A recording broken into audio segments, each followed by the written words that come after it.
Hey guys, welcome to HuMan Up podcast. This is the 7th episode in which I will explore a topic simply called Newsflash, you don't want to relax. Now, yes, I chose the title to catch your attention because who doesn't want to relax? Of course, everyone wants to relax. That is a no-brainer, right? But I am going to present the argument for what it means to want to relax. In the deepest sense, yes. I would go so far as to say we want nothing more in the whole entire universe than to relax. What differs is our way of going about that, or what we think we need in order to come to relax. Let's first start with the word relax. And I'm going to go ahead and just pull up the definition for the word relax. To make or become less tense or anxious. Okay, that's about what we would expect. Rest or engage in an enjoyable activity so as to become less tired or anxious. Still the same basic idea. Let's keep going. Become less rigid, good. Make less firm or tight, maybe good. Straighten or partially uncurl, okay, like in hair. Make less strict while not abolishing it, as in they persuaded the local authorities concerned to relax their restrictions, all right?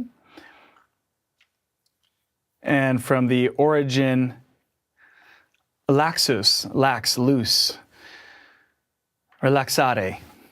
Okay, so you get the idea, right?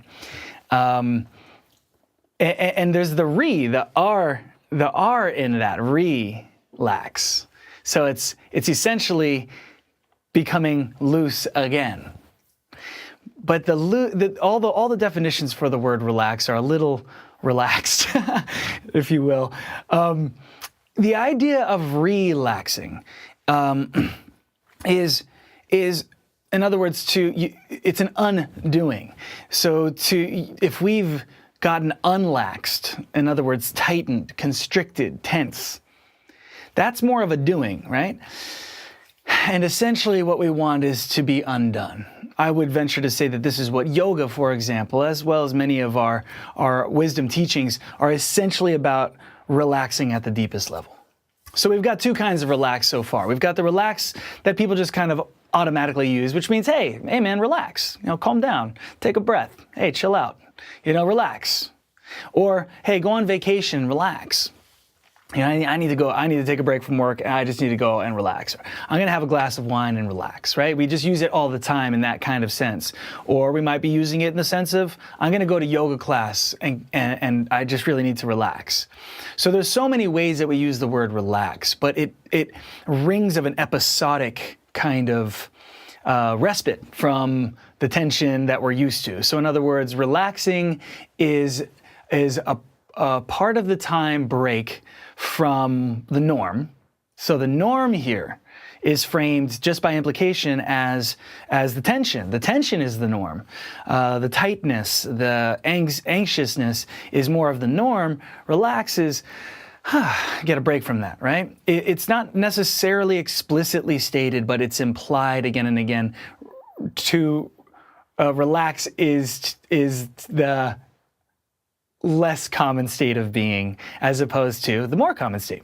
So this is how we normalize our tense state. Now that's one kind of relax, the relax we're familiar with, as examined a little bit deeper than usual.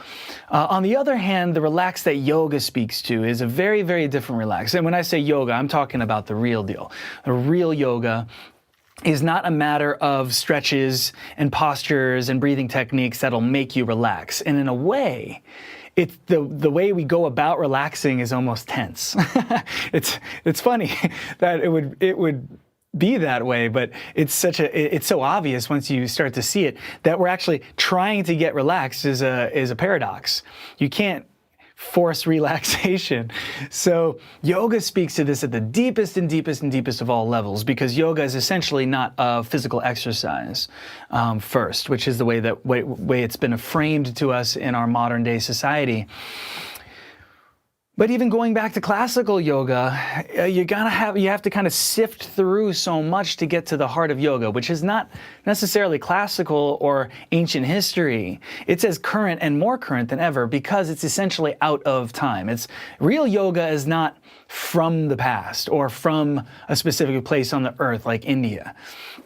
Real yoga is right here all the time. And what is it? It is the infinite space of relaxation.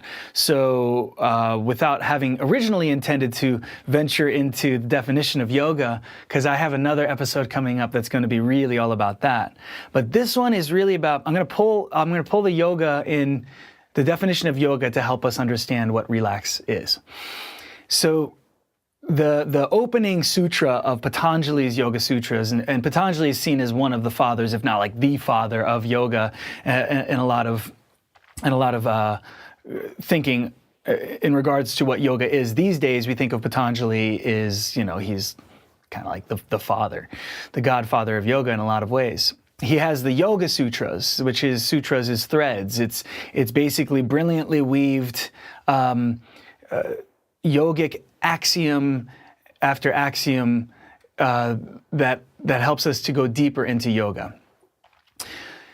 The opening line of the sutras, the opening sutra is, yoga is the cessation or quieting, the end, of the modifications of the mind. And then the seer rests in her true nature. So the cessation is the end of that which is keeping us from our true nature, which I am saying today is the ultimate version of relaxed. So in other words, when you are in your true nature, are you tense? No, you're relaxed. How relaxed? Well, there's no floor or ceiling. Relaxed is floorless and ceilingless, if you will. It's just the state of relaxation is the ultimate state of just being. Is that finite? No. Not in our everyday way of thinking. It doesn't have a limit, in other words. So you can ever deepen into the relaxed true nature of who you are and who we are. So what is interfering with that? What are we ending? Well, that's the modifications of the mind, as worded in the sutras. That's one of the interpretations. Well, what is modifications of the mind? A number of modifications. So let's change that word because it's kind of hard to connect to, I understand. But let's call it the distortions of the mind. How about that? Well, there's a lot of people talking about distortions of the mind, negativity, pessimism, negative thinking, fear, blah, blah, blah, blah, blah, blah, blah. Or basically we're naming the symptoms, right? So is the modifications of the mind, is the problem the accumulation and the sum of all the symptoms? No, it's not. It's actually not the best definition. When we say the modifications of the mind, sorry, Patanjali, I'm going to have to upgrade this a little bit. It's not the modifications. It's the modificator. It's that which generates those distortions. It's the original distortion, if you will, of the mind. The original infraction, that is to say, alienation of and from our true nature, which I often refer to as source, just being in that which is everything and in everything and sustains everything on the mind, on the physical, on all levels. There is that one unifying unum, which is where unum being comes from. The name unum is Latin for infinite one. So one that it can hold together infinite diversity, pluribus. So when we have e pluribus unum, it means in many one. That's the really the overarching axiom of 1776 and the United States of America, the unum States of America, the call to unum. Not at the cost of our pluribus, though, because that's why it's e pluribus unum. It could just as well be e unum pluribus. We try to think of unum and pluribus as one name for our true nature. Diverse, obviously, in nature, if we just look at the reality around us, the infinite diversity of colors, creatures, animals, plants, all kinds. I mean, and people. The diversity is what makes life so rich. It's not just one color. But we're experiencing a breakdown from that, trying to reconcile the fact that we have differences in this deep modification of the mind, which cannot find the unum because that's the original infraction of the mind. I hope I'm not going too fast for you, but I'm trying to show you that we are not in our true nature, as to say, deeply relaxed, which is to say, in love and in peace and whole and content and well-being and all the things we purportedly strive for. But then the way that we really mess up, guys, is by recognizing that, first of all, the absence of recognizing that what we're really looking for is relaxing. Whatever it is, you can say it can be something so simple.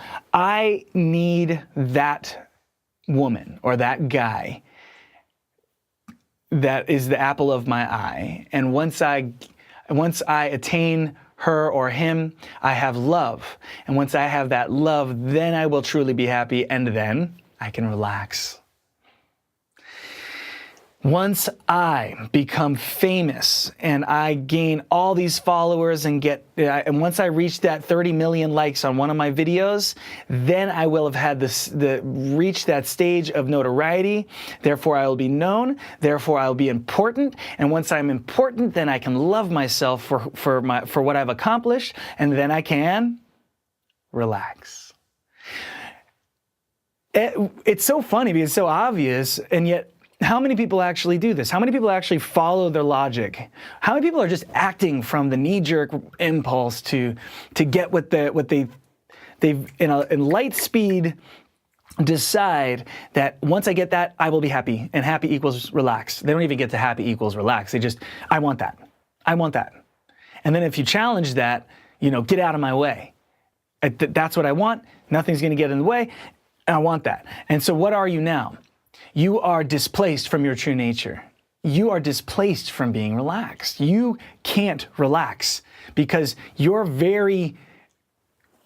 the very structure of your reality is contingent upon attaining said object of desire, which we know again and again. How many famous people or successful people have said, I got everything I thought I wanted, and then I realized I wasn't happy at all, right? And then they go, they sell everything or get rid of everything, and then they go to India and start to meditate, and they start to look for enlightenment, because then they're going to get enlightenment, because enlightenment's not, material isn't the answer, enlightenment's the answer. So I'm going to get enlightenment. So what do I do? Tell me what I have to do. I'm going to do yoga. I'm going to do meditation. I'm going to do this and that and the other.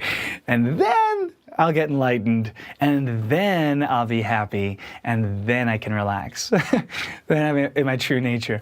So what yoga by definition is well, I mean, it doesn't say this exactly, but I'm saying this based on that opening sutra.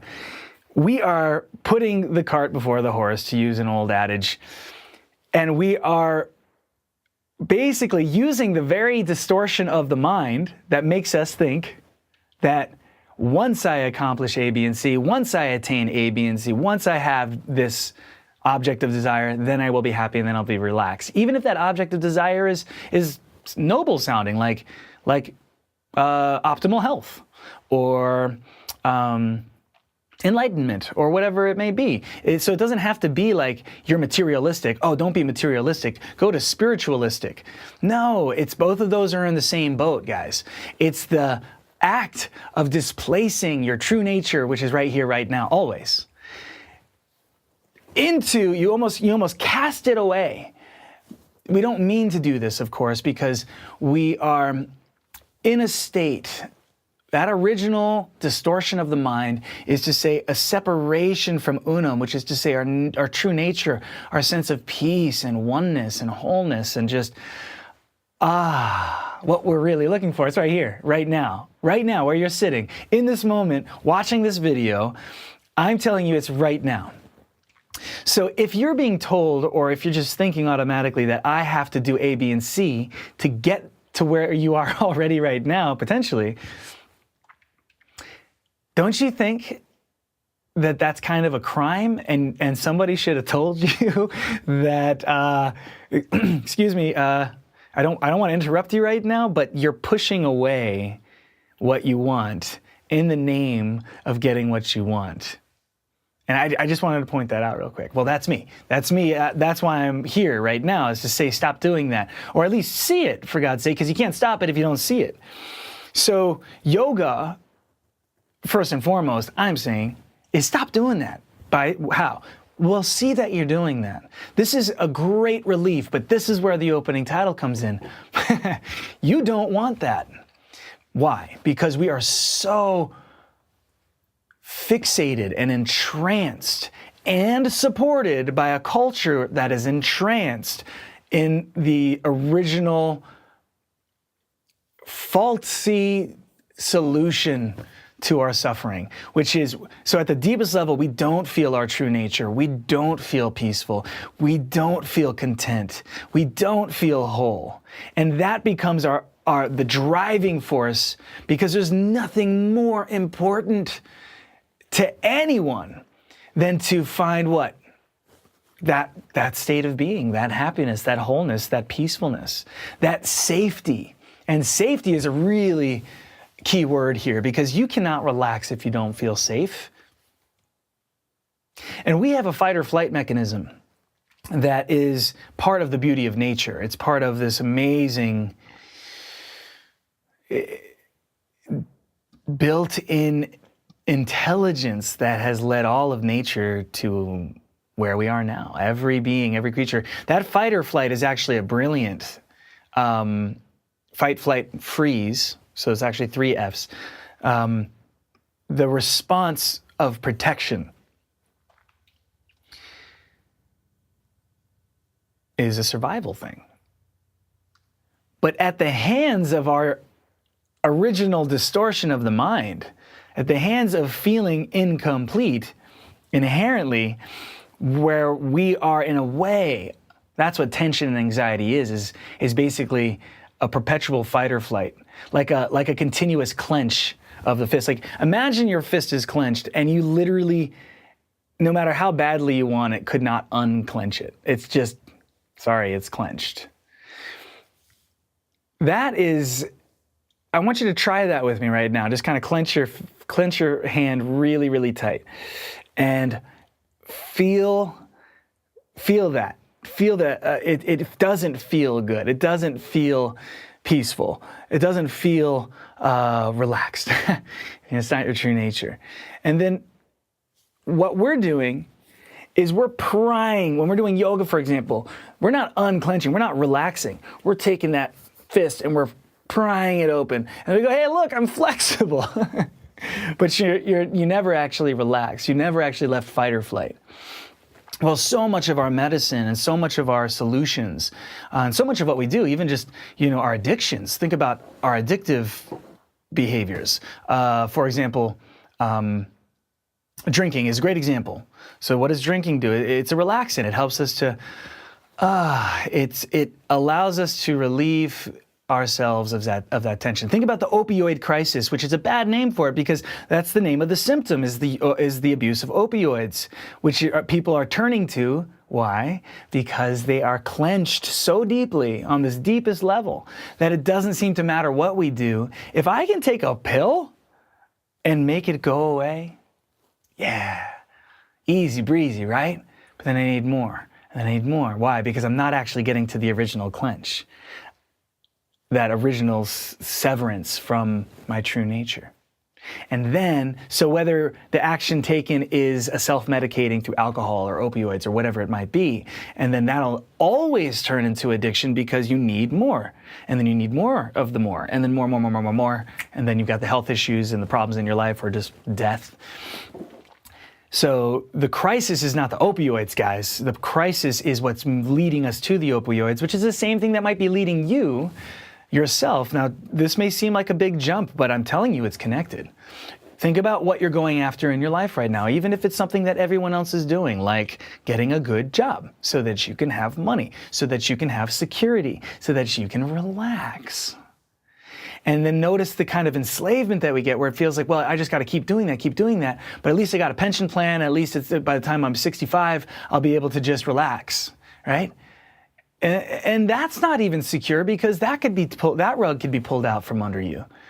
The government could shut down, and what?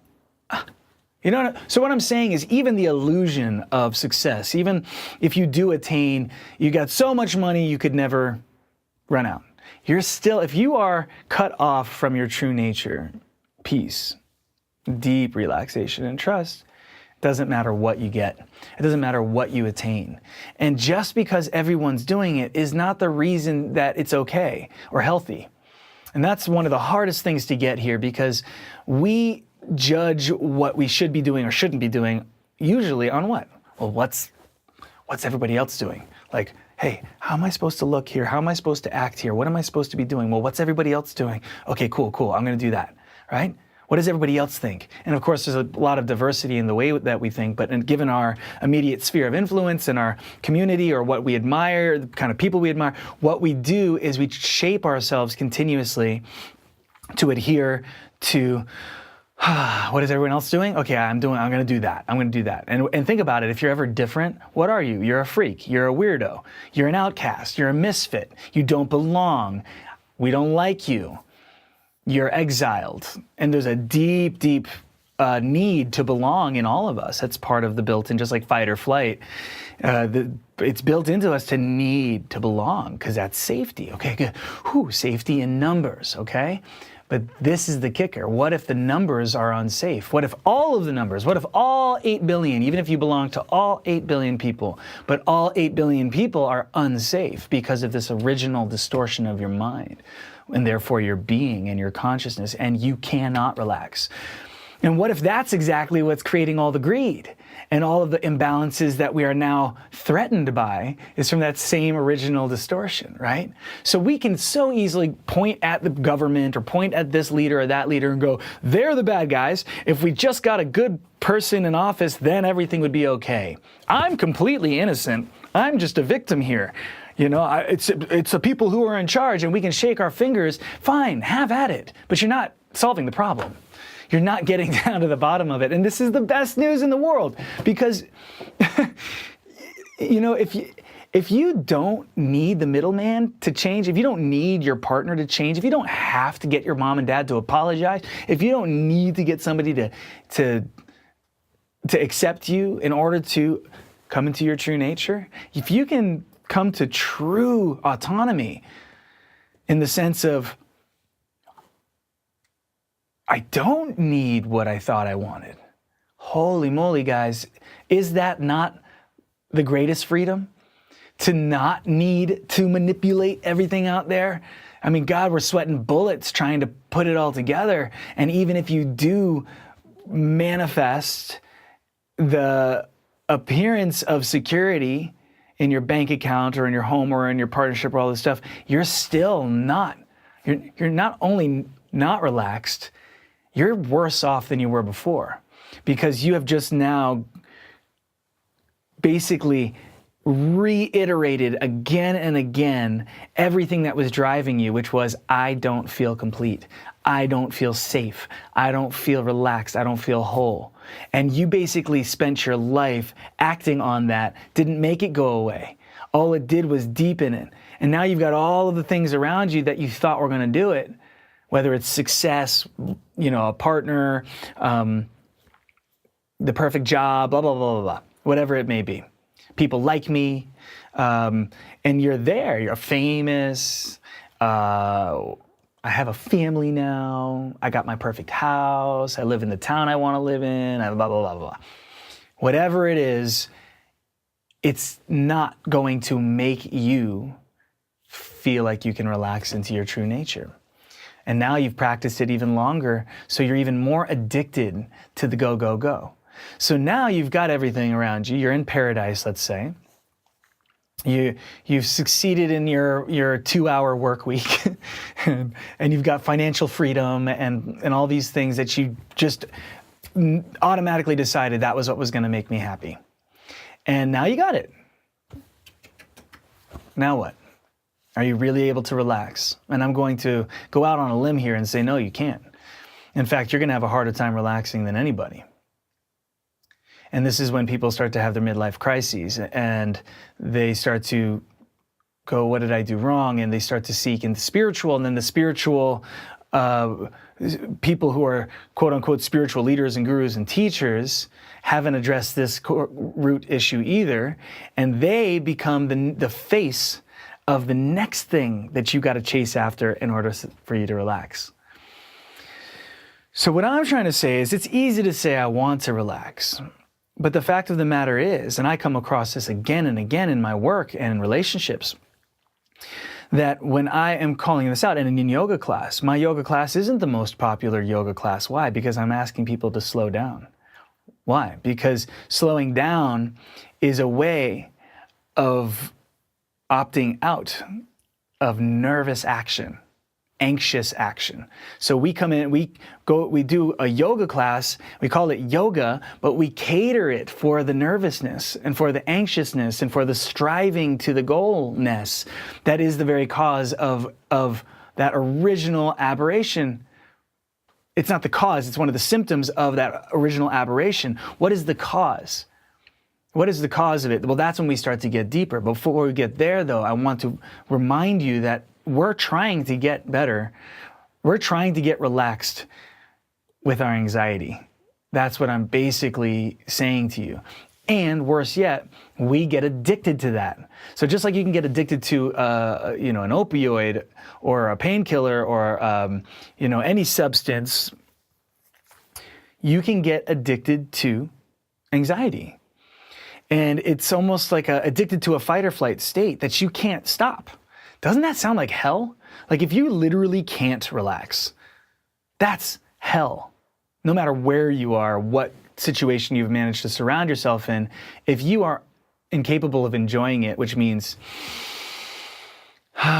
totally becoming a vessel of enjoyment, which is to be sourced, to be relaxed, to be in that deep state of trust, you are in a kind of hell. I'm not being dramatic when I say that. And that's scary. What if you can't relax? Well, people, I've found, this is not about me. This is just about a case study in my journey as I've been learning this deeper and deeper myself. I'm realizing, oh my God, do I even want to relax? Holy moly.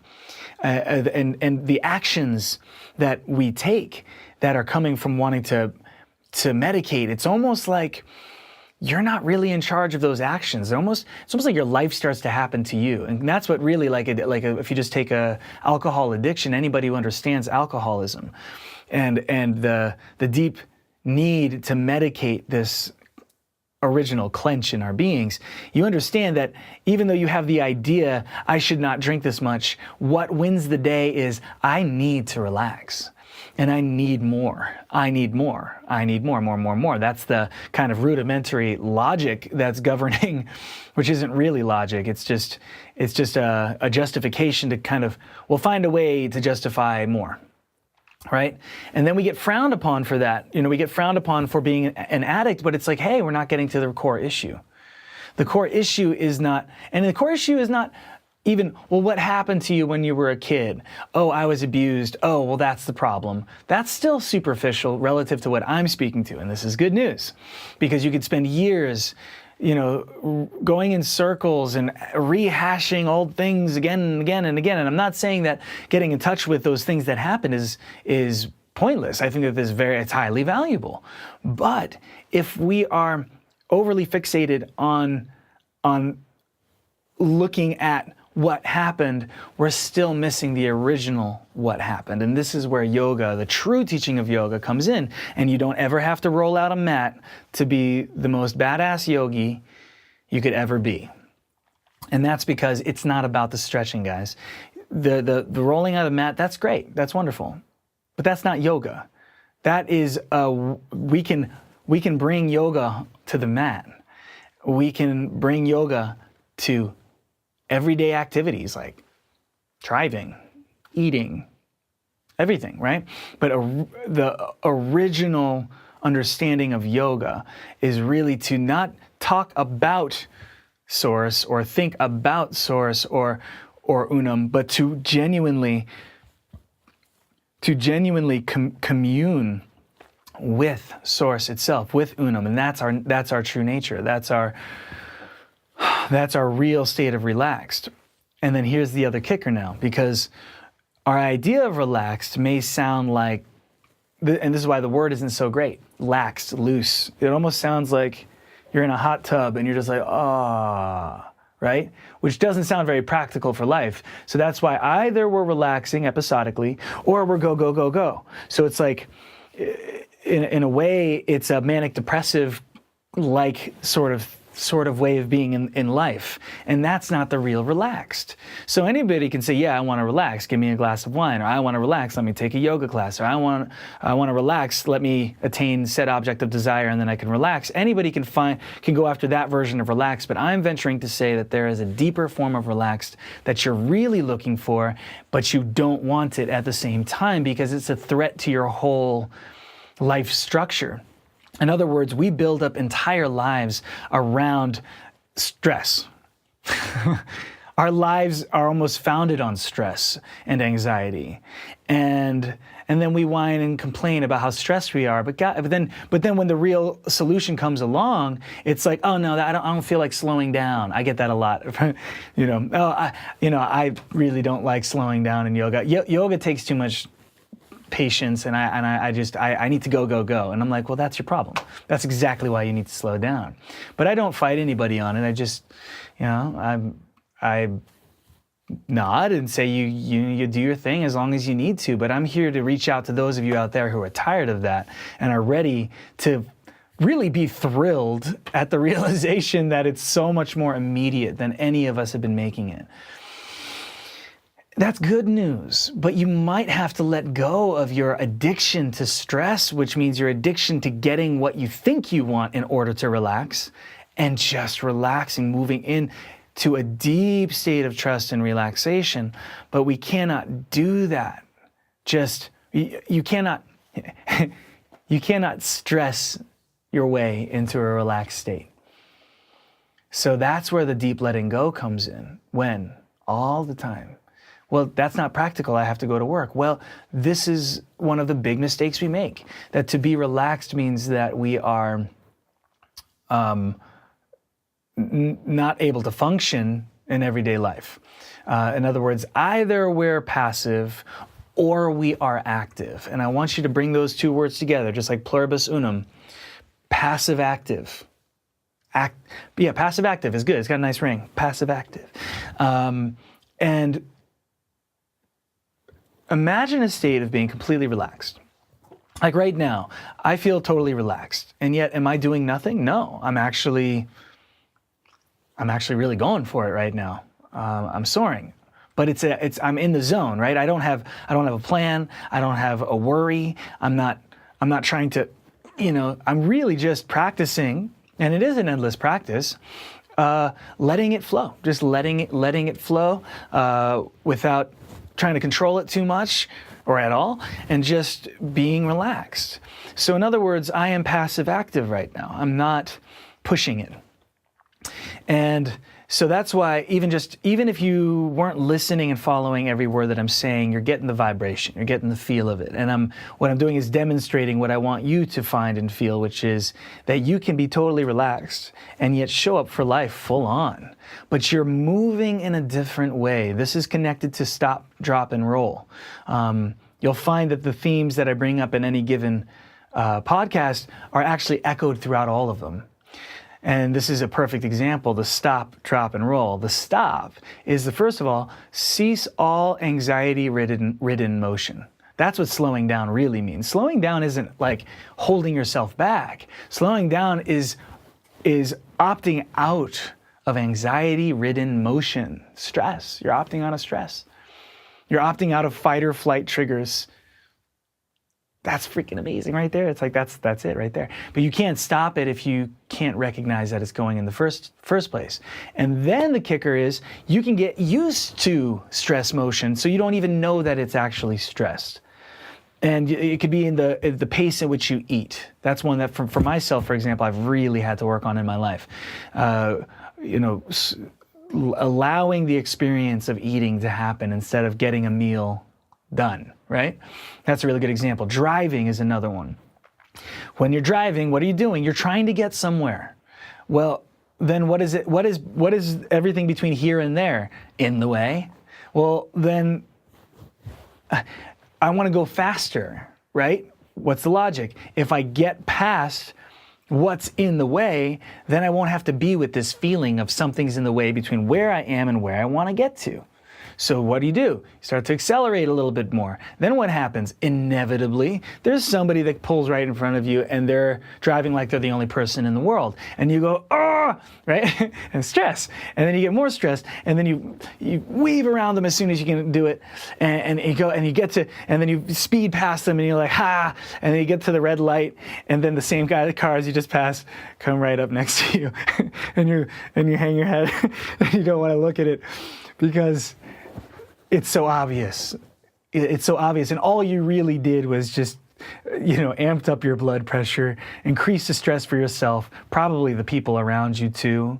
You've become a generator of anxiety for yourself and for the other people in the car and for the other people driving around you. And where did it get you? Nowhere. And even if you did get to the place that you were trying to get to, if you could see two of you, the one that couldn't wait to get past everything that was in your way, right? That one of you that's weaving past everybody to get to where you're trying to go. And then watch the second one. This is you, just deep breathing and relaxing. And just, somebody pulls in front of you, it's like, yeah, you were going faster. And yes, this person is completely oblivious to the world around them and are totally narcissistically absorbed in their own world. Yes. But you know what? Stop, drop, and roll. And you relax. Imagine that, two of you. Well, the one that got to the grocery store, let's say, you got there 15 seconds ahead with stress coursing through your body, the fight or flight response triggered.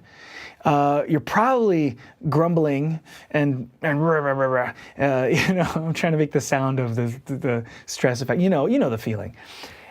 And then this guy gets there 10, 15 seconds later, calm, relaxed, easy.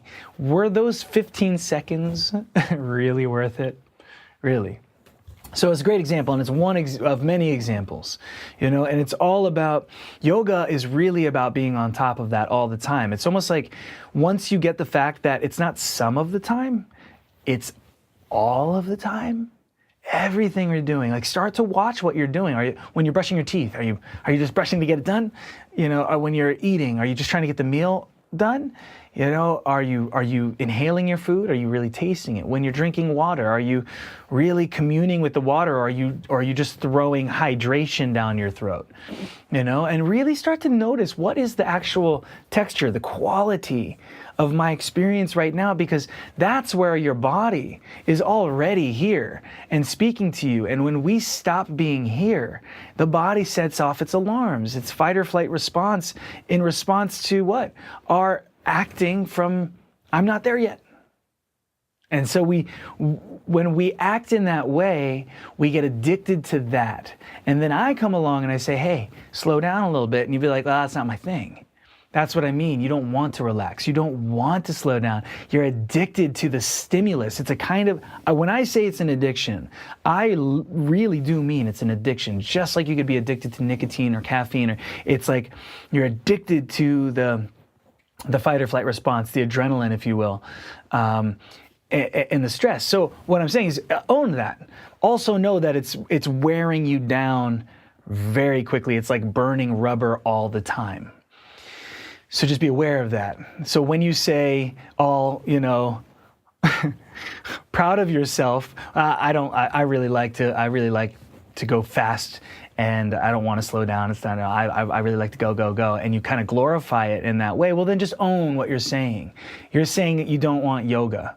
You're saying what you want is for yoga to be coerced into a package that works for your addiction. So you needed to have more of that stimulus and more of that go, because it makes you feel better about being addicted to stress. So it's a false sense of accomplishment and a false sense of relaxation, because it's really more, to put it bluntly, a kind of masturbation.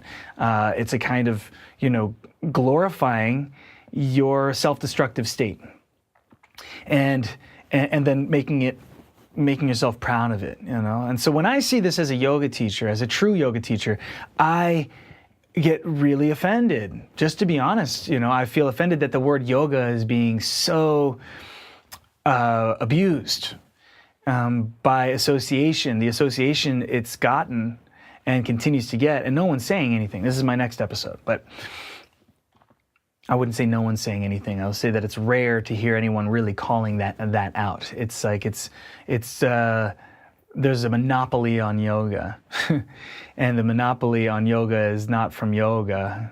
It's from what we do to everything, which is we package everything to sustain our self-destructive state of being. So when yoga is saying originally, give that up. How many people, especially in the fight or flight state, do you think are ready to go, hey, yeah, you know what? You're right. No. And I'll tell you firsthand what I get. I don't like it. I've literally gotten the FU in response to the invitation to, that is the surrender. And if you just jump into some of our deepest spiritual teachings, they often say there's a surrender, there's a letting go, there's a die before you die. Why would they say die if it wasn't something really big? Well, it's the death, ironically, it's the death of stress. It's the death of our addiction, our whole personality, our whole life structure predicated upon having to attain more. And if you ask somebody to give that up when they are dead set on it, it sounds like death. But when you realize that is what dying is, to be addicted to that is death. It's addiction itself. It's addictivity. And to realize that we become champions for that. We defend it vehemently. We support it. And we coerce our healing modalities to support it. And we glorify it. And we lift it up. And it makes us more and more desensitized. And the more desensitized we become, the more numb we are. The more numb we are, the more we need more stimulus. And then you see what happens to all realms of life. Food, entertainment, sex, all of it. Just you name it. It's more, right? And we become enslaved to a kind of insatiable vacuousness in us, that the more we get, the more we need, and on and on and on. Tell me that that's not hell. And conversely, your true nature, which is bliss, peaceful, deep relaxation. The ability to be happy right where you are no matter what. Tell me that that's not heaven. In other words, heaven is badass. Heaven is not something you just waltz into. Heaven is something you have to show up for. Because if you don't, if you go into autopilot, I'm telling you, you will default into stress life, which is death, which is that hellish, unable to relax even when you're on vacation. That's serious, guys. What I'm saying is so simple and yet so not being brought out in this way. In other words, a lot of people may be trying to address the issue of stress, but we're addressing it, again, on the symptomatic level. Which, what do you get on that level? You always get, pills, Band-Aids, and ointments, and some way of buying more time so that you can stay with the same disease. And if we're talking about disease, look at the word dis-ease. When you say when you realize you don't want to relax, you realize I'm dissing ease. Well, that makes me diseased. You don't have to have a literal diagnosis of a disease to be diseased. And so what hell is the state of being unable to feel ease. You don't feel easy. When someone says, hey, take it easy, right? Why do we say it? Take it easy, easy. Ease. We make things difficult by embarking on this bad medicine, to put it in that light, or whatever you have decided that you want. If you don't examine it, if you don't look at why do I want it, if you don't see what you're really looking for is already right here, then you are reiterating and strengthening the stronghold of your stress and fight or flight. In other words, you are digging yourself deeper as you're trying to get better. That is bad medicine. And we have bad medicine in every way, shape, or form. And the kicker is even holistic arts, even healing arts, even mindfulness this and meditation that and yoga this and that, even they can be bad medicine if not really understood. This is serious, guys, what I'm saying, and it's calling everybody into question. And it's not me saying it. It's the sense that I'm making, okay? If you are resonant with what I'm saying, it's because I'm doing yoga, or it's doing me. I'm allowing yoga sense. Yoga is sense. It's infinite sense. We love it when it makes sense. When we come to our senses, we are coming to sense itself. When we say, yeah, that makes sense, that feels right, right? This is where the mind and the body unite to make sense. And what's the word for any feeling is a sense. We're sensing our senses, touch, feel. If you have an emotion, you're sensing an emotion. In other words, you're making sense. It's making sense. Sense is the ultimate. Sense is yoga, is source, is unum. See, you start to connect all the dots, and they start where they were all broken up in the pluribus, the diversity, and all the different compartments without the sense, without the unum.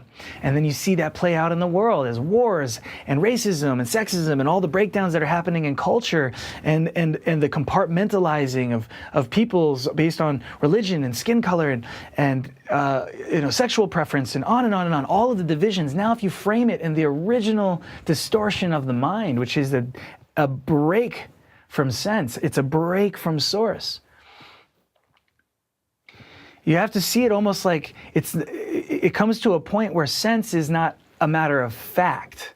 Sense is sense itself. It's bliss. Sense is infinite union, communion, unity, coherence, science, logic, feeling, all of it. And we can start to really make sense on deeper and deeper levels. I believe this is what the whole HuMan Up venture is about. And the whole human endeavor across the globe has been moving towards the unum without losing the pluribus, the diversity. So that's really what our true nature is, and that's really what it means to relax. But if we're going to come into that, we have to be willing to put into question our entire lives. And you may not want that. You may not want to actually relax. In the talk, it's easy to say, yeah, I want to relax. Of course I want to relax. Relaxing sounds great. But when it comes down to it, and if you're really brave enough to look at it, you are going to find again and again, oh my God, I'm running from relaxation. Now, whatever could be the reason for running from relaxation, if there wasn't something to trigger the fight or flight. So running from is the flight, right? We're running from. Our stress in a way is we're running from something. So it's not just, oh,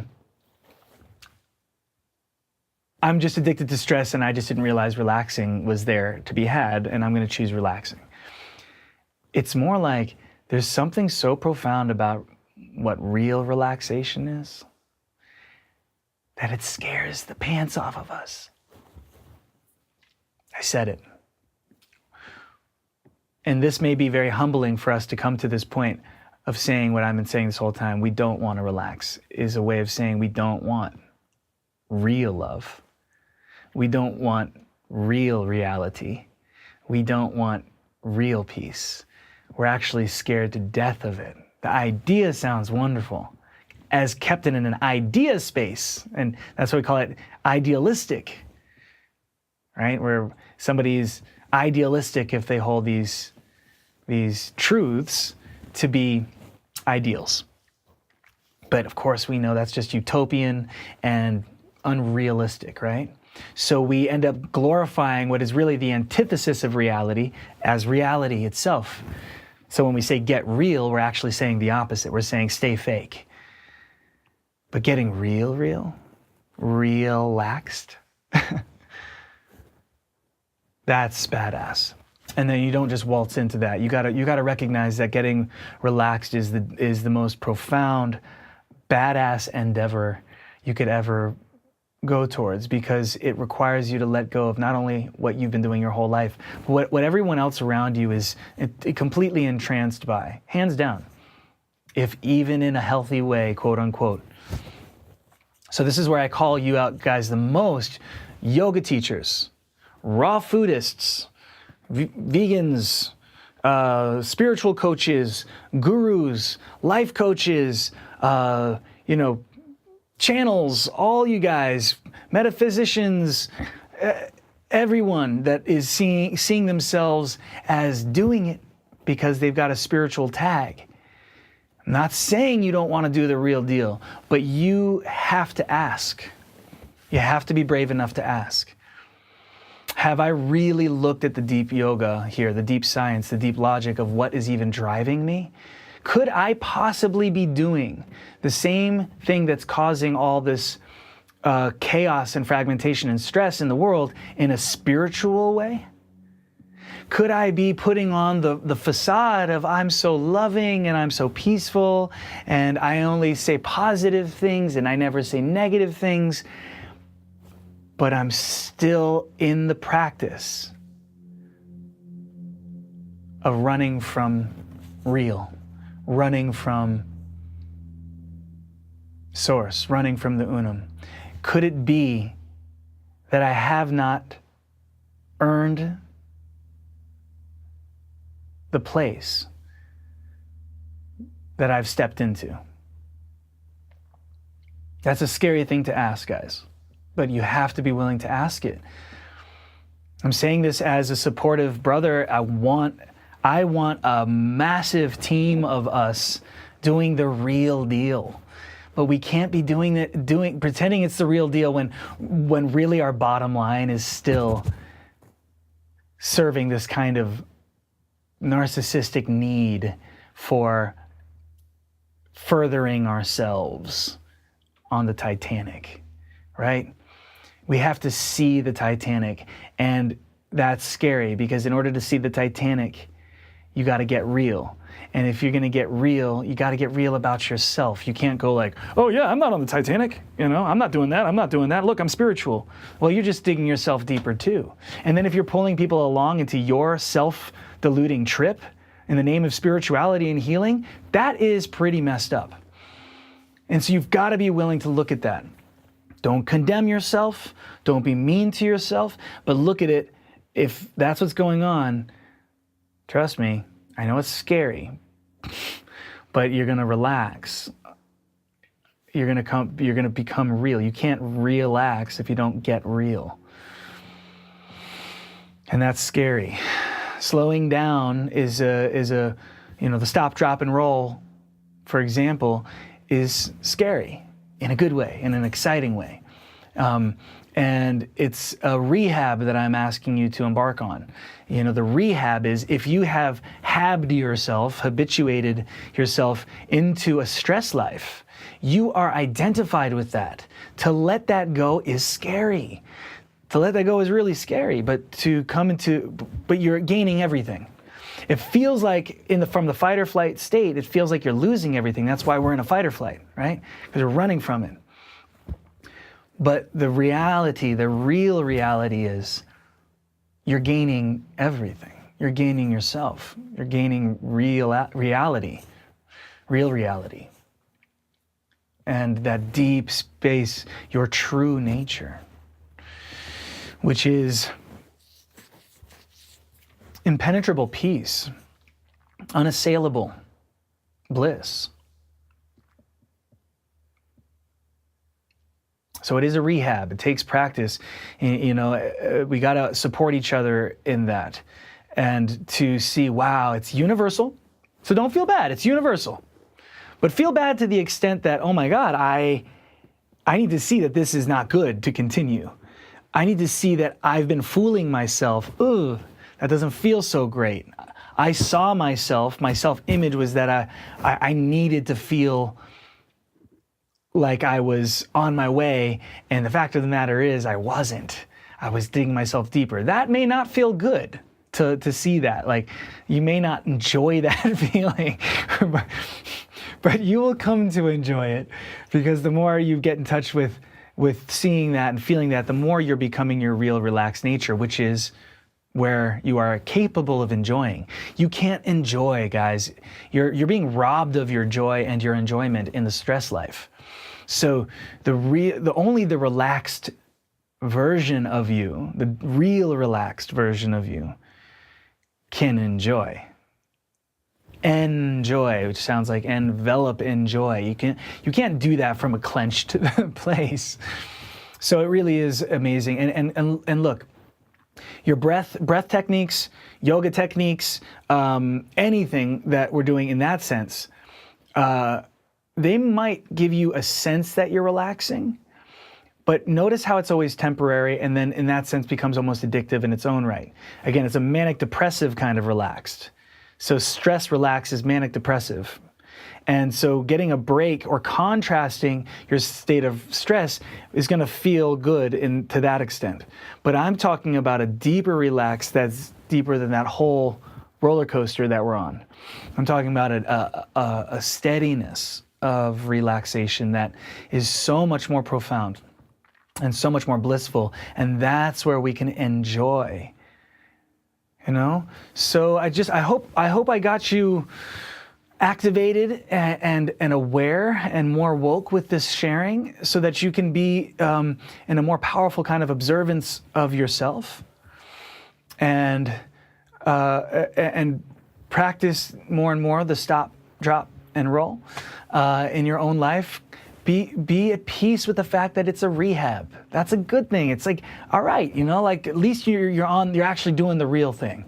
So real yoga is the ultimate rehab at the deepest level, and it's thrilling and it's exciting. And you know what?